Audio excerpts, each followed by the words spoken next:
Bonjour à tous, c'est Franck et Super Panda. Salut. Tu vas bien? Ça va. Tu es un Indien aujourd'hui, tu as des plumes sur la tête. C'est bien, c'est mieux sur la tête. On vous fait une belle vidéo aujourd'hui de Age of... ça commence bien. Age of Empires 3, mais la donne, qui s'appelle The War Chiefs. C'est un jeu édité par Microsoft, développé par Ensemble Studio, c'est rigolo comme nom ça. C'est de la stratégie, c'est sorti le 20 octobre et c'est pour les 12 et plus. Donc, mon bon Panda, toi qui es the spécialiste of the rédaction of the Age of Empires, oui, qu'est-ce que c'est donc et est-ce que c'est bien? C'est un jeu de stratégie d'abord, et là on est sur, on va peut-être faire un petit rappel sur le jeu d'origine, Age of Empires 3, un peu mon qui se déroulait au XVIe siècle, aux États-Unis, sur le Nouveau Monde. Ouais. C'était pas encore les États-Unis à l'époque. Hein. Donc on avait dans le jeu d'origine la possibilité de diriger des civilisations européennes, les Français, les Portugais, les Britanniques, qui se fritaient un petit peu. Oui, normal. Et dans cet add-on, il y a 3 nouvelles civilisations, des civilisations amérindiennes. Alors il y a les Sioux, les Iroquois, et ici nous sommes avec les Aztèques. Donc ils ont chacun leur bâtiment, enfin leur unité particulière. Et une des nouveautés de cet add-on, c'est justement ce feu de camp, ce bâtiment que l'on peut construire. Oui, je vois ça, ouais. Alors il donne la possibilité d'avoir des bonus. Ouais. Des bonus, comme par exemple ici, pour avoir plus d'expérience. On peut choisir le bonus qu'on veut. Et après, pour avoir ce bonus, il va falloir affecter des villageois pour danser autour de ce feu. Mais je vois ça. Voilà. Par exemple, on peut les enlever de la récolte de l'or et les mettre directement sur le plus il y en a, et plus le bonus sera important, évidemment. Ah, ok.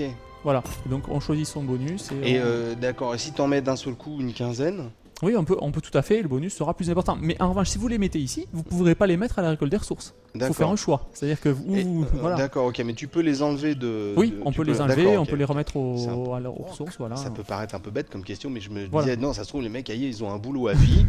Vous tournez autour du feu de camp et vous chantez des chansons du gaufret. Non, on peut les retirer, évidemment. Donc ça, c'est spécifique aux 3 nouveaux camps, aux 3 camps indiens. Hein. D'accord. Ok. Autre chose qui est spécifique aux camps indiens, ce sont les chefs de guerre. Des chefs de guerre qui sont bien rangés.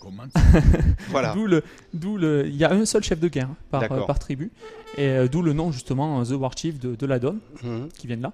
Alors chaque chef de guerre, outre le fait d'être hyper puissant, d'être très résistant, d'être très fort, normal. Ils ont des capacités particulières. Alors celui des Aztèques par exemple, il peut convertir les gardiens de trésors. Alors les gardiens de trésors, ce sont des animaux ou des unités qui gardent des trésors, évidemment. D'accord. Donc il faut attaquer pour avoir le trésor. Mais là, comme vous avez la possibilité de les convertir, ils vont se joindre à vous. Alors là, on va essayer d'en voir. Voilà, là vous avez un trésor ici. Ouais. Et là, il y a des gardiens de trésors tout autour. Ah d'accord, ok. Voilà. Alors normalement, il faut les tuer. Oui. Mais grâce à ce pouvoir-là, vous pourrez en convertir un. Voilà, on clique dessus et là, il va se joindre à nous. Oui, pour l'instant. Voilà, il est bleu et il joue à nous. Évidemment, le pouvoir, faut qu'il se recharge, donc on pourra pas en convertir plein, mais ça fait toujours une unité gratuite, quoi. Oui. Alors des fois, il y a des ours qui gardent les trésors, on va pouvoir convertir un ours. Voilà, convertir un ours. Voilà, ça c'est intéressant puisque ça nous fait des unités gratuites, quoi. Oui, je crois. Donc c'est intéressant. Donc ces 3 nouveaux camps là, avec leurs unités particulières, ils sont assez différents à jouer, ils sont très intéressants à jouer en multi, parce que l'intérêt du jeu évidemment c'est le multijoueur avant tout. Il y a bien une campagne solo, hein. Il y a une campagne solo où on rencontre justement les Sioux et les Iroquois, et là on ne peut pas diriger les Aztèques dans la campagne solo. Bon, c'est pas très grave, on les a en multi, c'est déjà ça. Alors évidemment pour il y a 3 nouveaux camps, il a fallu équilibrer les anciens, les camps européens, donc il a fallu leur apporter un petit peu de nouveauté. Alors ils auront de nouvelles unités et aussi la possibilité d'engager des mercenaires dans les saloons, c'est un nouveau bâtiment, le saloon.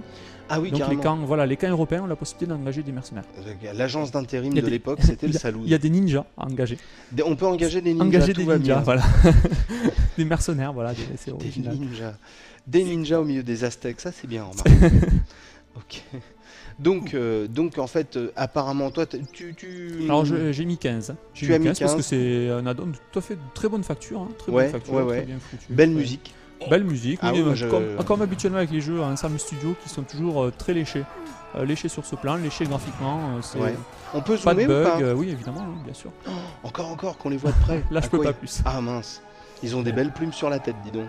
C'est quoi ce rond vert là qui vient de... Alors avant c'était un bonus de santé, là je sais pas exactement, j'ai pas vu le message apparaître à l'écran. D'accord. Ah là tu massacres tout le monde. Ah bah oui, évidemment il faut massacrer les camps adverses. Ah d'accord, mais d'accord. Alors on peut construire évidemment, je pense que tout le monde connaît le principe d'Age of Empires, on construit sa base, on construit ses bâtiments, on crée ses unités et après on va partir en guerre. Bon, apparemment pour toi c'est que du bonheur. Ah oui, ça va, c'est un add-on tout à fait convaincant. Bon, évidemment, ceux qui n'ont pas aimé Age of Empires 3, c'est pas la peine qu'ils achètent, parce que c'est pas révolutionnaire. Hein. C'est pas ça qui va les faire aimer. Non, il y a rien de, voilà, il y a rien de bien qui va les. Voilà, c'est vraiment pour ceux qui ont aimé Age of Empires 3. Je pense que c'est un achat qui se réfléchit et qui se. Je pense que on peut l'envisager l'achat. Alors c'est un achat qu'on peut faire qui doit coûter, je pense. Attends, je regarde ça vite fait sur le gaz.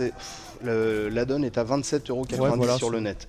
C'est pas énorme. Dis donc, t'es le roi de la destruction, toi. Hein. Ah, mais faut y aller. Gros œuvre. Appelez Monsieur Super Panda. Alors pour détruire les bâtiments, les fortifications, les Iroquois, c'est un petit peu meilleur parce qu'ils disposent d'unités de siège, d'unités puissantes. Oui. Les Aztèques, en fait, ils se focalisent sur l'infanterie. Et les Sioux sur la cavalerie. Donc ils seront beaucoup plus rapides. Les Sioux, c'est vraiment des unités très rapides. Ils font des attaques très vives, mais ils sont un petit peu plus légers, on va dire, sur le plan de la résistance. D'accord. Voilà, chaque camp vraiment a ses spécificités propres et c'est vraiment assez intéressant à jouer en multijoueur. Ça s'appelle Age of Empires 3. C'est un add-on qui s'appelle The War Chiefs. Ça se joue sur PC, c'est édité par Microsoft, développé par Ensemble Studio. Ensemble Studio, c'est pas Ensemble Studio, c'est Ensemble Studio. C'est de la stratégie, c'est sorti le 20 octobre et c'est pour les 12 et plus. Eh ben on a bien aimé, c'est joli, il y a de l'action, du sport, des ninjas, enfin bon c'est assez incroyable. On espère que ça vous plaira aussi, en attendant de vous revoir on vous fait une grosse bise sur le front et on vous dit merci beaucoup d'avoir regardé cette vidéo, à bientôt, ciao, salut à tous. Allez, ciao. Pan.